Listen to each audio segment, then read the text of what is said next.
Isolation Nation. Can't wait to tell my grandkids I survived. I don't think anyone knows, and that's what's scary. Please God, do not say that C word. To me, it's worse than the actual C word. Hi guys, and welcome back to my channel. If you're new around here, I am Yvette, and I moved to the UK in May last year, and I'm documenting my experience, which is isolation. I was going through inner turmoil. So firstly, this video is the first one I'm filming since coronavirus really took hold, because I bulk film a lot of my videos. So like the one you just watched on Wednesday, which was the driving one, I filmed that like in February or early March. So obviously the situation has escalated, to say the least. I wanted to do a chatty video, sit down with a cup of tea. I have a lot of feelings and I just need to like verbally vomit them. And then maybe you can relate and then we can connect with each other, because isolation is hard. Obviously isolation is important because of contagion rate and mortality and being at a high risk for older people and immunosuppressed. I've never argued that we should always be doing the smart things and not being, if you're sick, stay out. Obviously now we're all doing it to be safe, which is good. I will say I have seen some things on Twitter of like, oh look, a 30-year-old got sick and died, and they're like, now young people should care. One, you should always care, but also there was never that like young people were immune. It was just 0.03% chance, 0.3 or 0.3 chance of mortality, which still means someone's gonna die. So like, I just don't know why they're parading this around like it's gonna change. I will say there has been some more cases in infants. I have a theory based on absolutely nothing, that this is some kind of like the chicken pox, you know, where like most cases, if you're a child, you're fine and you get it out of your system, and then if you're old and you get it, then it's quite deadly. So that's how I've rectified it in my brain. I don't think it's necessarily correct, but it's helping me process everything. So yeah, so everyone's in quarantine, the stock market's tanked, so there's no, oh, and my friend, I've had a few friends like lose their jobs. I will say, unsurprisingly, to I'm sure a few of you would realize, this isn't my full-time job. I can't pay the bills with this. So this is just a fun hobby that I will now have more time for, so you're welcome. I'm very fortunate because I've mentioned previous, my partner and I are both in the healthcare industry, so our jobs are safe because we're in demand, kind of. I'm not working with coronavirus in any way, but just the healthcare sector in general is a pretty like secure sector. So we're just all working from home, which brings its own challenges, going a bit stir crazy. Self-isolation's good. There is obviously side effects, like mental health side effects. If you're living alone, just isolating, like if you have depression, the number one thing they say to do is like to socialize and to not self-isolate, because you will spiral and get worse. So like it's super dangerous for that, and for people who may not even know they have depression and now they're like figuring that out, or like suicide rates are going to go up so much because of the like stocks and job market. So the stock market crashed, which doesn't affect my day-to-day, but it would affect a lot of people whose pensions were in that, and now they can't retire. So that sucks for that, like, so they've now got no money to retire with. So superannuation or pensions are just when you have it in a part of a company, all they do is put it in like index funds, which is based on like the top 50 or top 100 highest GDP accounts in whichever market you're in. So point is, they're not safe either. And I've heard many stories, and I've personally got a friend who's lost their job because of everything. He was on St. Patrick's Day, he was made redundant with no pay, so he was working up until Tuesday next week, potentially. That's how long he'll get paid for, or he has immediate redundancy and no pay.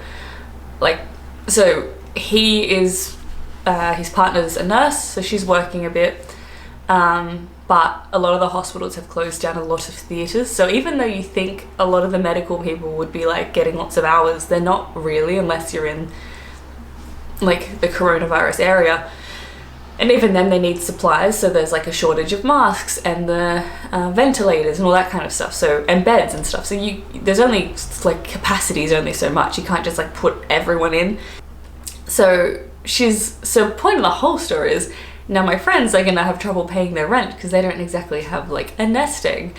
So I just wanted to have like a discussion of the whole situation, because I feel like if you limit it to just the virus, that's really only half the picture, because 1000% the virus is bad, mortality is bad, blah blah blah, but like where is the line of unemployment, lack of money, mental health?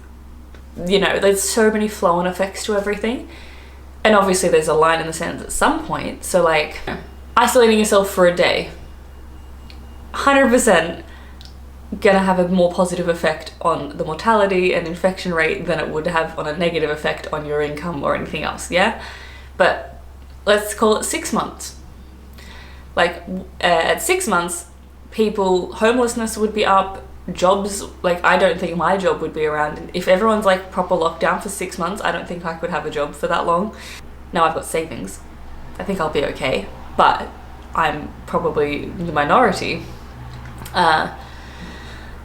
Because like, and then that's kids, like trying to work and have kids. And I think of like single mums who are living like paycheck to paycheck, just trying to make ends meet, and they've got to look after their kids in all of this as well. So like in 6 months, unemployment would be like the highest it's been since like the Depression, and the mortality rate, like, so slowing the curve, which they've talked about, is important, obviously, because you want to like not overload the hospitals, but is that long term causing more detriment to people's day to day because they don't have sick pay, they don't have holidays, so everyone's just using up all of their benefits to survive this, which personally I don't think is fair. Like if you're in a situation they're asking you to take, you know, your 5 weeks of holiday now, and then you can't take them for the rest of the year, like it wasn't your choice to get quarantined or the company to shut down, so like why do you have to give up your stuff? When in reality, we all know if you're working for a big company, the CEO could just take like a 2% pay cut and like pay everyone for the next few weeks. Like really. So it's just a hard time to be like, what's right, I guess, like, because obviously you don't want people to die. Obvious, like I shouldn't have to say that, but you don't. But also I don't want kids to be homeless, and I don't want people who are unable to retire, and I don't want people to starve. And like that's even thinking of like assuming you can make ends meet. Like there'll be people that, and the homeless people, I haven't talked about the pre-existing homeless people who survive on businessmen walking to work to throw them a few coins, like, or to pay for their food for the day. Like there's no one, London's empty, no one's walking past to give them money to go and buy food. Like they can't stockpile. Like what are the homeless people supposed to do? There's just so many people in this big equation, and I don't have an answer. Like this is not me being like, I know everything, do what I say. I don't know, and I don't think anyone knows, and that's what's scary. So at some point, I don't know when that is, they're gonna have to risk the infection for the sake of everyone else. My prediction is that you'll be locked down for like 2 to 4 weeks, like a month max. I think, to be honest, I think it'll be locked down hard for 2 to 3 weeks, and then after that they'll slowly start opening things up, and like the tube will open up again and all that kind of stuff. It'll slowly increase, and then within a month things will be relatively back to normal, unless you're in a high risk group. Like nursing homes and hospitals, I think will be locked down for a long time. So it's the middle of March now, yeah? So in a month it'll be middle of April. If you want to be overzealous, let's call it May. Everything goes back to normal, 1st of May. Why are they cancelling things in June? Bothers me. And I'm not just being optimistic, I'm not just being stupid, I'm basing that on the numbers. Wuhan has had no new cases, and they've actually opened up all their Apple stores and started working again, which is fantastic. I've been making a point of watching positive news because the constant 24-hour news cycle of horror has really affected my mental health a little bit, which maybe I'll get into, we'll see. So I've been looking for the good news, and Wuhan's had no new cases. It's closed all its extra hospitals that were for coronavirus due to the amount of people it's opened up the workload, it's started to ticking along, which is great because that means the economy will resolve, which means people can get paid / retire / whatever.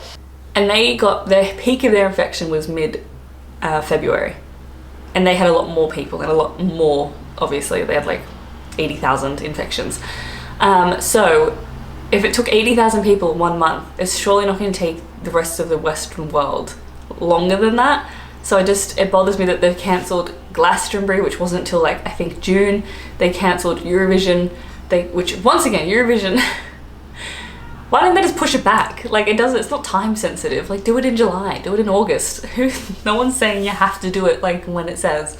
So I don't know why they cancelled it completely. All of these things, right? So they also cancelled the Euro Cup, which my friends have tickets to come to London from Australia to go see that, and he was going to go see the final, so he's already got all of his flights and everything, and so then that's a whole big thing they've got to resolve. So I just don't understand why they don't just push things back. Why are they being so fast to cancel things so far out? Like, we can all agree that this virus moves so fast and changes so fast. Like, everything changes by Tuesday next week. Like, why are you changing things 3 months from now? We don't know what's happening tomorrow. Obviously, if it gets to June and it's still bad, cancel away. I just don't like the preemptive, because say Glastonbury, yeah? Cancel that. The Taylor Swifts, the celebrities of the world, they'll be fine. What I don't love is the bartenders, the security, the ticketing company, the cleanup crews, the bump in and bump out crew, the vendors, the food vendors, the drinks, like they rely on that. That'd be some people's biggest day of the year, and now they're losing that income as well. And if it turns out that everything is fine by June, they're losing it for nothing. Do you know what I mean? So once again, it comes back to people's livelihoods and small companies and small businesses trying to survive. I'm fortunate, I'm part of a big company, so they have money to put away to like look after us in times like this, I guess, but not everyone's that lucky. It's odd, it's an odd time. I keep telling myself, just think of what a good story this will be eventually, when we can tell. Can't wait to tell my grandkids I survived the coronavirus, COVID-19. I have been trying to share things on my social media, the positives. So I have to walk the dog, so I still go out for walks in the park, obviously social distancing, blah de blah, but it's important to get outside when you can. I obviously don't go to a crowded place, limit that as much as you can, but getting into green space and fresh air and some vitamin D is amazing for your mental health and just your sanity and getting out of the same four walls. I have to do that for the dog, which is great, which is probably why they recommend getting a dog for people with depression. The other thing I think as well is that, so my job has always been in field. I've never gone to an office, yeah? I'm obviously in my home all the time now, but I'm used to working on my own. I'm not used to having that like camaraderie of an office, which is really nice, but I just don't have it. So me being in isolation, mentally it's hard just from the whole isolation aspect, but I haven't lost anything from an office environment, if that makes sense. Whereas a lot of people I've spoken to who have that camaraderie, that friendship, they go to yoga together, they eat lunch together, they talk about their work, they have someone to share with. They're struggling to be on their own. I don't think people are going to really be able to last more than 2 weeks, like at a work from home capacity. Like after 2 weeks, people will start going crazy. Like you will be so isolated and lonely, and if you're not used to that, like, so what I'm comparing that to is the 12 weeks of like what they're saying, 12 weeks. People can't last that long. Financially, they can't last that long. Mentally, they can't last that long. Australia was talking about 6 months, and I'm like, in what world do people have 6 months savings of rent and mortgages put together? Like how much of the population can afford to pay their rent for 6 months? Like, they have put mortgages on hold, I think, in some countries. I think the UK is talking about doing that. As I'm recording this, I don't know, it changes so fast, you're just gonna have to take my word for it. If I put this up and then we go into proper lockdown and it all changes again, don't come for me. I'm only telling you what happens when I'm recording it. Which is great to do the mortgage thing, but for people who rent, like, and the people who rent are probably the ones that are losing their jobs, like the service sector. So it's just hard, it's hard for everyone. So I just don't think, I don't know if there's anyone, I can't think of anyone in society that isn't struggling in some way. Obviously the chronically ill and the old people, like they obviously probably have it the worst. Actually, the people who lose their job probably have it the worst at this point, because you can't even, so the problem with losing your job, right? So you lose your job now, then you're in isolation for, we'll call it a month, yeah, give or take, a month. Then you have to start job hunting. So then it's a month to 2 months of no money coming in, because you can't even job hunt during this time. Like no one's looking for job, no one's hiring, unless, I will say, if you are watching this and you have lost your job, I think a lot of the grocery stores like Tesco's, Aldi and that have put on extra staff because of the increased demand of the panic buying, which I'm not panic buying, I'm just buying as I need until the shutdown happens, because I don't want to deprive anyone. I live in an area with a lot of old people, and it was so heartbreaking the other day. We're in the Tesco's, and there was a lady who was like in her 40s, 50s, around that age, and she bought the last toilet paper, and there was another lady there who was in her 80s and she missed out, and the other lady in her 40s was like, I'm buying this for my father, my 85-year-old father. I can't, like, it's not for me. If it was for me, I'd give it to you. And the other lady's like, oh, like that sucks, but like I get it. And then we have a health food store nearby, which not many people go to because it's technically overpriced, but at this point, it's, as long as it has stock, who cares? And so we went and got her the toilet paper from like the bespoke health foodie store. So it's probably recycled or something, but who cares? Like toilet paper's toilet paper. So yeah, and then we gave it to the old lady, the 80-year-old, so she had something, but it's not all doom and gloom. But I just wanted to tell her, I just needed to not vent, just like get all my thoughts out, because I feel so conflicted, because I was like, I don't want people to die, but I don't want people to be homeless, and I don't want kids to like the GCSE and the A levels, that's all postponed. Like if I was in that, I would be so upset if I was in that. And the London Marathon, unrelated, not that important, but if you have trained for a marathon, I was gonna do the London Marathon, and I was gonna see if you guys were interested in supporting me, and I ended up not doing it because I didn't think I'd have time to train. And I'm so happy I didn't, because if I had trained and it got postponed, I would have been ropeable. But now I might do it because it's in October, so we will see. It's just so much. It is a weird time. I know there's a lot of uncertainty. So this is the only doom and gloom video I will be making. I'm happy to take requests. Tell me what you want to see. Are you sick of hearing about it? Because I know I am, but I also, for my own sake, just needed to vent a little bit. But in short, to everyone asking, how am I? Am I okay? I am fine. I am not sick. I've probably already had it because I already was sick in January with symptoms pretty similar, but that was before anyone knew anything. Yeah, my job is work from home, so my biggest risk at this point is mental health. But I'm still running. I go for runs every day outside in nature. I walk the dog in nature. I'm still talking to my friends and family. I still, yeah, socializing as best you can. I have been sharing all the positive things over on my Instagram because I don't share any of the negatives, because who wants to hear about that? I got a letter in my post from some young people, which makes me sound very old, and they have created a group together that will go and help people in need. So they put down like if you need to contact people, if you want your shopping picked up, if you need your shopping done, if you need your lawns done, or whatever it is, they're there to help, and they put their number and email on there.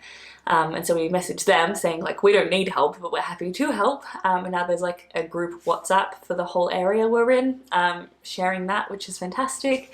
And last night I played pub trivia. I had a pub quiz on Instagram, and it was Instagram Live, and they had a link to a Google document, and you had to put your answers in that way, and then you won. Or like you had to chuck in like £2 or something each, or more if you want, and then whoever wins donates it to the charity of their choice, which is normally like a food bank in the area, or a charity that would help in the current situation. So that's been really nice. I've been enjoying all the spring flowers that have been coming out, so I take photos of those and put those on my Instagram. I'm thinking of my video for Sunday to be my recommendations on what I've been doing to stay sane, to stay entertained, without putting anyone at risk. And yeah, we'll see. Tell me if that sounds interesting. If not, feel free to give me any recommendations of videos you want to see. If you want to know more coronavirus-y stuff, not that I know anything, but, or if you're like, please God, do not say that C word to me, it's worse than the actual C word. I respect that and I will meet that too. So that's, I think that's all I've got. Is that I don't know, is it like how long can people mentally and financially stay afloat while still protecting those people who are sick? Because there is going to be a point in the line. You're going to have to go back to work, and people who are sick are going to have to just quarantine. Like, people at risk are just going to have to quarantine until there's a vaccination, right? Isn't that essentially what's going to happen? Obviously, slowing the curve is the best you can, but I just don't want people to be homeless. Yeah, really, it's really hard seeing it happen to your own friends and family. I've been helping them as much as I can, just so you know, in case you think I'm just like watching it happen. And I know so many people with like high-paying jobs in the film industry that's all stopped as well. Anyone who's creative. I've got a friend who's an artist, and she's had 3 to 4 months worth of work just disappear. Like, it's just, I wish people just waited a minute. Just wait till at least like end of May before you start cancelling June events. Just give people half a chance, you know? And I wasn't even going to go to Eurovision or Glastonbury, for the record. I'm just concerned for me, because the only thing that I've had cancelled so far was that, we'll see what happens, but I'm supposed to go to Ireland in April, which, unlikely. Oh, look, you never know. So I haven't even cancelled that, because I'm like, who knows what will happen by then. Probably, I'm not hanging my hopes on it. I'm not optimistic, I'm not packing my bags, but I'm not cancelling it just in case. And I think that should be everyone's attitude. Like, cancelling all of these events just seems to add to this negative mood and the melancholy and the depression of like nothing to look forward to, etc. So like, at least give people hope, even if you know it's not happening, just leave it. Coachella got cancelled, like everything. Anyways, that's all. Feel free in the comments below just to tell me all your thoughts if you've got them and you just need to say them to someone like I did. It's very therapeutic. It's good to just get it all out, and then we can move on and start learning TikTok dances or new recipes or scrapbooking, whatever you've got. But yeah, my Sunday video will probably be my isolation recommendations for books and movies, my favourite things, and you can tell me some of yours and we can all share and try and get through this together. How does that sound? So if you liked this video, give it a thumbs up. Remember to hit subscribe so I can see you next time, because I'll be here, because I can't leave, because Isolation Nation. But thank you again so much for watching and putting up with my rambling, because I just had to talk to someone.